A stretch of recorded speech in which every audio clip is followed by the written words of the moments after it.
अपनी जन्म कुंडली को खोलिए और देखिए कि आपकी जन्म कुंडली में शनि किस भाव में विराजमान है।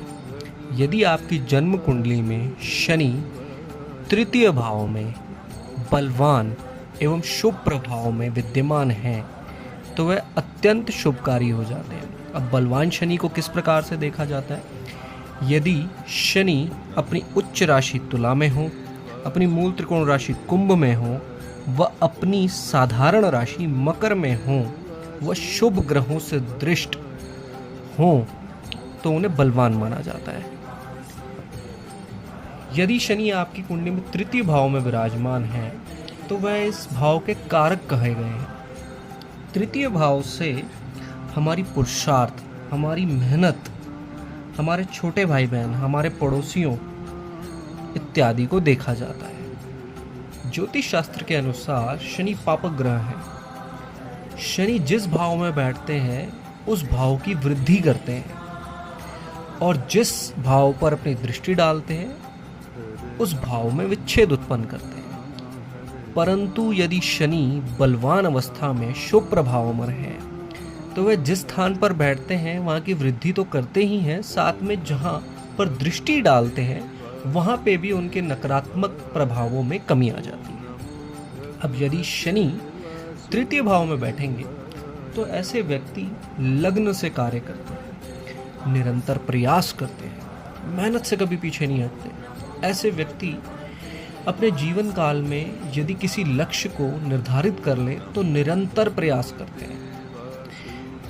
ऐसा नहीं कि एक बारी हार गए तो पीछे हट गए, दो बारी हार गए तो पीछे हट गए, नहीं, वो निरंतर प्रयास करते हैं और उनकी सफलता का मूल मंत्र भी यही होता है। जिस व्यक्ति की जन्म कुंडली में शनि तृतीय भाव में विराजमान है, ऐसे व्यक्ति का अपने छोटे भाई बहनों से अत्यधिक प्रेम होता है, पड़ोसियों से बहुत अच्छी बनती है उसकी, बातचीत और यारों दोस्तों के साथ गपशप में भी वो व्यक्ति अत्यंत रुचि लेता है। ऐसे व्यक्ति की याददाश्त भी बहुत मजबूत देखी गई है। कई जन्म कुंडलियों के अनुसार मैंने पाया कि यदि शनि तृतीय भाव में है तो ऐसे व्यक्ति को कंधे झुकाकर चलने की आदत मैंने बड़ी देखी है। हालांकि ऐसा व्यक्ति बड़ा एकाग्रचित होता है, चिंतन मनन करता है। अब हम जानेंगे यदि शनि तृतीय भाव में विराजमान है तो उनकी तीसरी दृष्टि जो है वो आपके पंचम भाव पे पड़ती है। पंचम भाव से हमारी शिक्षा, हमारे प्रेम इत्यादि का विचार किया जाता है। शनि की दृष्टि जब पंचम भाव पे पड़ती है तो ऐसे व्यक्ति की जो शुरुआती शिक्षा है वो विलंब से प्रारंभ होती है। कई लोगों की जन्म कुंडली में मैंने पाया कि एक नॉर्मल बच्चा जिस एज में अपनी शिक्षा की शुरुआत करता है उनकी शुरुआत थोड़ी सी लेट होती है। ऐसे व्यक्ति के लंबे लव रिलेशंस भी मैंने देखे कि यदि उनका किसी से रिलेशन चल रहा है तो वो लंबे रिलेशंस चलते हैं, 2 साल, 5 साल, 8 साल, 10 साल।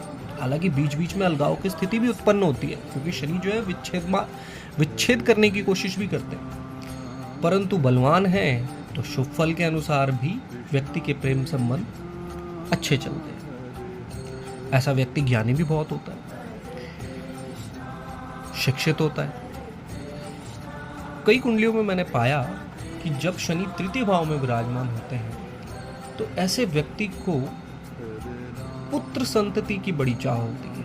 हालांकि पुत्र संतति होती है ऐसे व्यक्ति की, पर कभी कभार मैंने देखा कि ऐसे व्यक्तियों की कन्या संतति जो है वो शुरुआत में होती है और उसके बाद उन्हें पुत्र रत्न की प्राप्ति। अब शनि की जो 7वीं दृष्टि पड़ती है वो पड़ती है आपके नवम भाव पर। अत्यंत श्रेष्ठ भाव, धर्म का भाव है। ऐसा व्यक्ति बड़ा धार्मिक होता है। मैंने ऐसा भी देखा कि जिस व्यक्ति के नवम भाव से शनि का संबंध बनता हो ऐसे व्यक्ति को हनुमान भक्ति अत्यंत प्रिय होती है। ऐसा व्यक्ति गरीबों की भी सेवा अवश्य करता है, ध्यान लगाने की कोशिश करता है। ऐसा व्यक्ति लंगर, भंडारा इत्यादि के माध्यम से भी दान पुण्य अत्यंत करता है। ऐसे व्यक्ति को मैंने कई बार पाया कि ऐसा व्यक्ति धार्मिक होने के साथ साथ ना धर्म में कुछ चीज़ों को ना मानने वाला भी होता है। ऐसे व्यक्ति की जो रुचि होती है वो धार्मिक स्थलों की यात्रा अवश्य करता है, परंतु आप ऐसे लोगों को देखेंगे कि जो मंदिर इत्यादि के बाहर गरीब बैठे होते हैं उनकी सेवा अवश्य करता है। शायद वो मंदिर में जाए, कुछ दान अर्पण ना करे, परंतु बाहर आकर गरीब को दान अर्पण अवश्य करे। अब हम बात करते हैं, यदि शनि तीसरे भाव में है तो उनकी 10वीं दृष्टि पड़ती है 12वें भाव में। 12वां भाव जो है वो हमारे खर्चे का भाव है, हमारे घूमने फिरने का भाव है, हमारे निद्रा सुख का भाव। जब शनि की दृष्टि 12वें भाव पे पड़ती है तो ऐसा व्यक्ति घूमने फिरने का भी शौकीन होता है, लंबी यात्राएं भी करता है, कभी कभी एकदम से खर्चा भी आ जाता है जो सोचा नहीं होता। कोर्ट केस इत्यादि में यदि ऐसे व्यक्ति को पढ़ना पड़ता है तो ऐसे मामलों में उसकी विजय भी अवश्य होती है। ऐसे व्यक्ति की वैसे तो देखा जाए तो निद्रा बड़ी गहरी होती है, परंतु कभी कभी देखा गया है कि ऐसे व्यक्ति की निद्रा बीच बीच में टूटती कई बार पूर्ण रूप से निद्रा का सुख भी नहीं ले पाता।